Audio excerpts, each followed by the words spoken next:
Hello and welcome back to my channel. My name is Judy and I love travel, history, and finding out how people lived and what made them tick. I grew up in small-town America and to this day remain gobsmacked about cities. I think of them as being alive. They are born, they grow, they thrive, they decline. Sometimes after a decline, no matter what the cost, they recover. Other times they fail and are abandoned. Barcelona is a gorgeous city located on Spain's Balearic coast. It has been a going concern since the days of Hamilcar Barca, a thorn in the side of the Roman imperial ambitions and the father of the far more famous Hannibal. The area was settled before his time, grew, was conquered, declined, survived, revived, and has done so over multiple occasions. The area is home of Catalan modernism, best described as a local take on Art Nouveau, and a style that looks more than a little like a 1930s movie glamour queen. It is also the home of 7 UNESCO World Heritage Sites, all designed by a local Catalan boy named Antoni Gaudi. The more I read about him, the less I think I understand what made him tick. But understanding that isn't necessary to admiring his work, much of it accessible on foot or by a local bus ride from downtown Barcelona. So let me, the Armchair Traveler, introduce you to this Catalan master today. Antoni Gaudi is justifiably famous as an architectural genius and one of the leading proponents of a branch of the Art Nouveau style called Catalan modern. He wasn't born rich. His father was a coppersmith, what we'd call a working man, and I think this background showed up later on in his deliberate promotion of craftsmanship, sometimes called arts and craftsman style, in much of his architectural designs. Gaudi was interested in architecture from the beginning and studied at the Provincial School of Architecture here in Barcelona. As far as I can tell, he wasn't a standout student. He didn't particularly like drawing, although one of his early jobs was as a draftsman for some other architect, so I'd say he must have been at least adequate at the task. Instead, he favored working with 3D models, a kind of throwback to his Gothic architectural predecessors. In his youth, Antoni, as we'll call him, was quite the dandy. Good-looking, fashionable, meticulous in his grooming, dress, even in his taste in food. I read that dandies were considered walking works of art, who live every waking moment as if they were part of an Abercrombie & Fitch advertisement. The early photos I've found of him seem to bear this out. Something happened to change him, however, and turn him from an extroverted, more or less good times boy into a recluse toward the end of his life. I know his academic studies were interrupted by military service. Perhaps it was that or something else. In any event, as he matured, he became increasingly religious, introspective, and something of a loner. Toward the end of his life, he neglected his dress and appearance, ate frugally, worked unceasingly, and became increasingly reclusive. In 1906, Gaudi set up with his ill father and a niece in a home built for him in Parc Güell, a housing development just beyond Eixample, the new city of Barcelona. Gaudi had actually designed the development, and he lived here with his family until each had died, and long afterwards. His father passed away in the same year, 1906. His niece died in 1912. Gaudi stayed in the park until 1925. By then, however, he was devoting his efforts completely to the basilica and to going to church. His home in the park was something of an inconvenient commute from La Sagrada Familia. He eventually moved into a couple of rooms in the basilica's workshop, closer to the work site and closer to his church.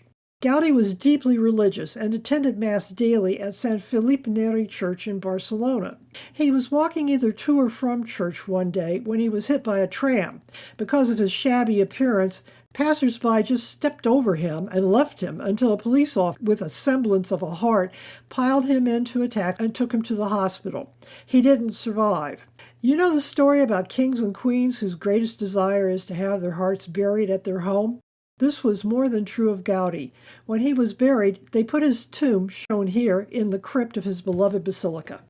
Antoni Gaudi was a very busy and successful architect who was responsible for at least 14 buildings here in and around Barcelona.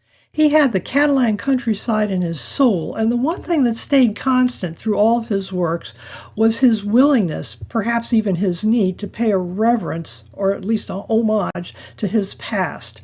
Sometimes he did that with things that looked like plants, which account for some of the undulating facades.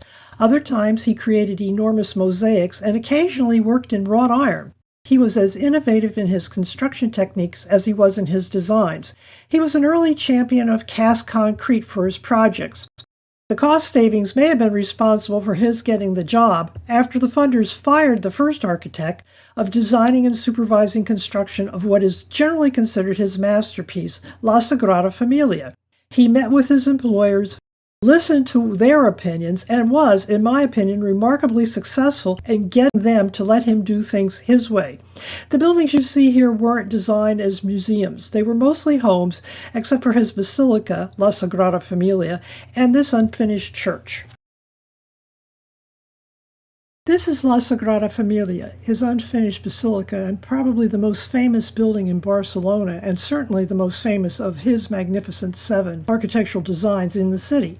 It combines Gothic and Art Nouveau elements, although as a visitor I really had to expand my mind to accommodate the notion of what each of these schools meant in this context. This is Casa Vicens. It belongs to what could be called Gaudi's Orientalist period, which only lasted for around 5 years in the 1880s, and gives us Moorish architects, columns, and lots of exposed bricks. It's outside the center of the city and was actually commissioned by a wealthy tile manufacturer as a summer house for him and his family. You can see that there's an extensive use of tiles, even here on the outside, and even more on the inside. Notice the aerial view of the building on the left.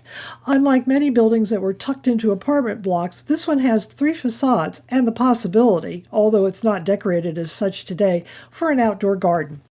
In 1890, Barcelona was quite a wealthy city.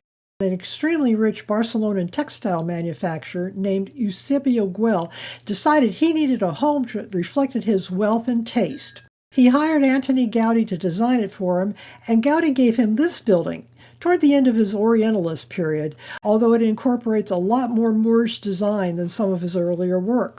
The home is centered around a main room designed for entertaining Eusebio's high society guests. Visitors entered the home in horse-drawn carriages through the iron front gates, shown here, which featured a kind of archway and intricate patterns of forged ironwork resembling seaweed, of all things. Animals could be taken down a ramp and kept in a livery stable in the basement, where the servants resided, while the guests went upstairs to meet and greet the quality people. The front facade was flat, but like the Casa Mila, which was to come later, it featured a great deal of ironwork and those whimsical chimneys. Notice that while they are quite decorative in terms of their shape, they were made of brick and the brick remained exposed. What you see here is Casa Batlló, and we'll visit it in more detail next time. It's more whimsical and has an undulating facade, more or less plastered over a rather ordinary flat-faced building, and features an entirely reimagined interior. Gaudi was hired by a wealthy industrialist named Batlló to tear down an existing building and put up something new and interesting, with a home for Batlló and his family on the lower floors, topped by a series of apartments to actually pay for everything. Gaudi seems to have been a waste-not, want-not kind of a man. He managed to persuade the owner to let him refurbish the existing facade rather than to start over. Park Güell was a housing development by the master designed for Eusebio Güell, and we'll visit it in depth in a future video. The design ran between 1900 and 1914, but the park was never completed.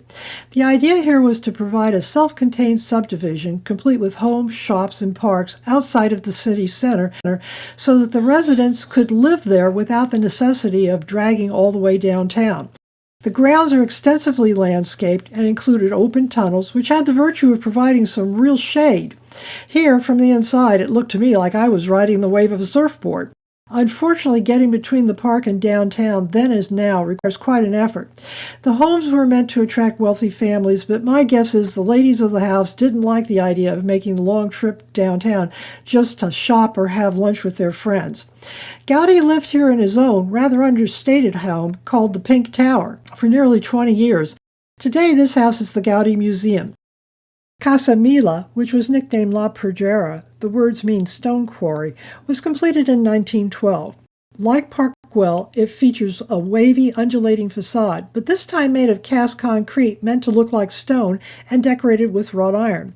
For this commission, the owner purchased an existing building in Eixample and persuaded Gaudi to actually tear it down to the ground and start over.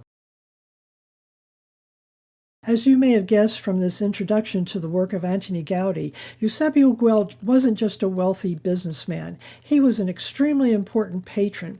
He commissioned a church for laborers and their families in a manufacturing area outside of the city center. He hired Gaudi to do the work in 1898, but Gaudi wasn't able to actually start on it until about 10 years later. The plan was for a two-nave church with upper and lower levels, 2 towers, and one 40-meter-high central dome. Unfortunately, in 1914, the Güell family halted construction after Count Güell's death. At the time, the lower nave was almost complete, so over the course of the next 2 years, it was completed and put into use. Thank you for joining me to meet Antoni Gaudi, a brilliant but complicated architect who is the most famous of the Catalan Modernisme school. Come back for another adventure with me next time.